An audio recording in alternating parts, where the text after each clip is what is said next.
ever heard somebody from Newfoundland and thought, sorry, why is that Irish person pretending to be Canadian? Or why is that Canadian pretending to be Irish? Because the accent is identical. It's like Ireland went to Canada for seasonal work in 1800 and then just never came home. I think I'm gonna like it here. So today we're figuring out why an entire Canadian province sounds like Ireland's long-lost cousin. Here's the really funny thing as well. Oftentimes when I meet people from America, they assume I'm Canadian, and my dad as well, but not my mom. Before I actually explain anything, let's check it out for ourselves. Well, see, there's a good reason for that now, because if we look out this way, we see we're anchored in with fog, so we got about a half a mile of visibility. So beyond that, I'd say we're only about 3,000 miles away from Ireland, and that would be why we sound. It's like an Irish accent sprinkled with a little bit of, oh, you betcha. My grandfather comes from the county of Mayo. He settled here in 1842 from the county of Mayo in Ireland. Jesus. Like, he is born and bred in Canada. Obviously, it's an older video. But, like, if you told me he came from the outskirts of the countryside in Ireland, I'd be like, yeah. Jim Murphy. Can you remember him? No, never saw him.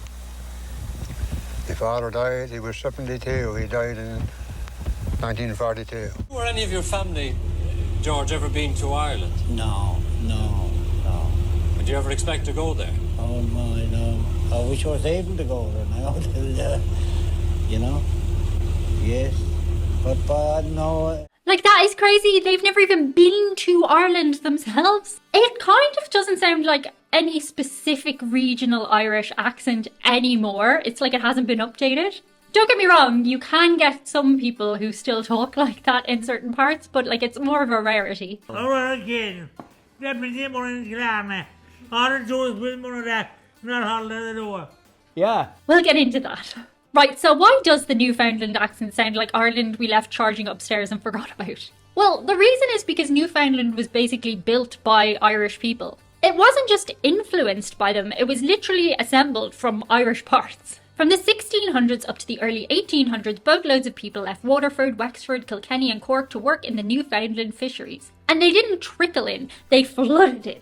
By the mid-1700s and 1800s, roughly half the population of Newfoundland was Irish. Half. Partially because of a lot of immigration, as I said, but partially also because us Irish Catholics did not believe in contraception. And we had one very favourite hobby, and it wasn't stamp collecting. Coitus, it means intercourse. And unlike in places like Boston, where we integrated and blended with the Italians, the Germans, the Eastern Europeans, the Newfoundland Irish gang said, no thanks, we'll just be extremely Irish over on this rock over here, cheers. So the Irishness didn't fade, it just got itself a way thicker winter coat and stayed. If you thought that was funny, check out our Patreon. It's shite.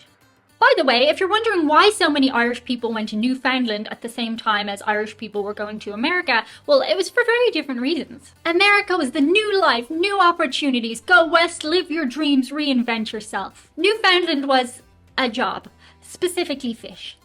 Cod, if you want to be super specific about it. Newfoundland wasn't marketed as the land of freedom and opportunity, it was basically the Indeed.com of the 1700s. Boat owners from Waterford, Wexford and Cork were constantly hiring workers from the fisheries, cheap labour, seasonal work, miserable weather, 10 out of 10, experience. Most Irish people who went there weren't imagining a brighter future, they just wanted to do the job and get out. Somebody in Waterford said to them, do you want a couple of months of gutting fish overseas? And they were like, yep, okay. And then, surprise, half of them ended up staying and building little Irish enclaves along the coast. Meanwhile, the America spike didn't really happen until the 1800s, post-famine. So Newfoundland actually got the earlier waves, the pre-electricity Irish. So Irish people went to America in search of a new life, and Irish people went to Canada in search of work, and basically stayed for the moose.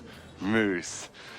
Now, here's the really weird bit. The accent froze in time. It's like a little time capsule of Irish accent there. The Irish who arrived there brought the accents of the 1700s and 1800s, and because it was quite an isolated old spot, it barely changed over time. Harsh coastlines, tiny villages, long winters. If you were looking for diversity, it was not the place to go. Where are the black people? You were getting Mary from Wexford and her 27 grandchildren. I'm not exaggerating. Back in the day, it was not uncommon for a woman to have up to 15 children. Oof.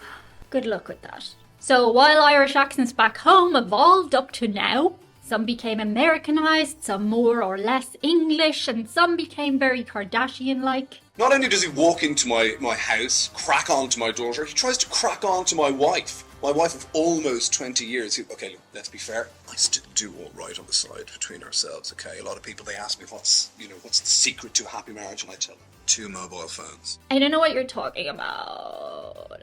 There's also a strange historical twist. Newfoundland preserved pieces of Irishness that Ireland itself eventually deleted. Think of it as 2 branches of the same tree growing in different weather.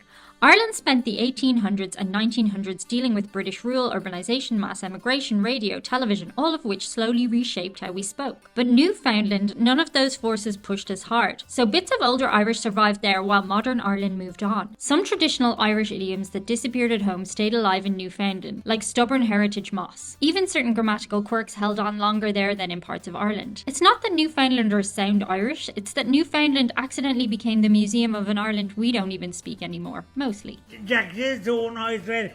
Jack, Thomas, Jane, Joan, and Jack said. Okay. Newfoundland held on to the pure older features that lots of parts of Ireland essentially moved away from. Newfoundland English is essentially Irish English, aka Hiberno English, preserved in ice. A linguistic time capsule but with fishing gear. Okay, let's focus on the bits that sound really unnerving. The rhythm, the bounce, the musical lilt. It's actually pure Munster. Like, Waterford has been left in the freezer overnight. Where do you come up with this stuff? We've talked about the TH sounds before, dis, dat, dees and does. And it's all present in Newfoundland. Hardcore. Some words are exactly the same there. Mom and da, what are you at, boy? Lash and rain. It's all there, untouched, unbothered, unmodernised.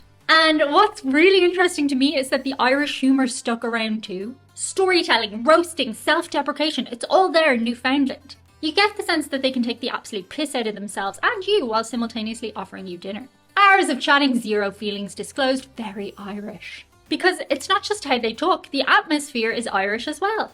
You've got small communities where everybody knows everybody else's business, just like we have in Ireland.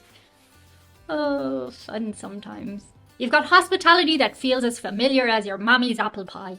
My mummy makes apple pie, but I don't eat it. I like it when the apples are more smooshed, as you might have seen in my cooking video. I have done some corner cutting by having like ready-made applesauce and ready-made pastry, but like, baby steps. Okay.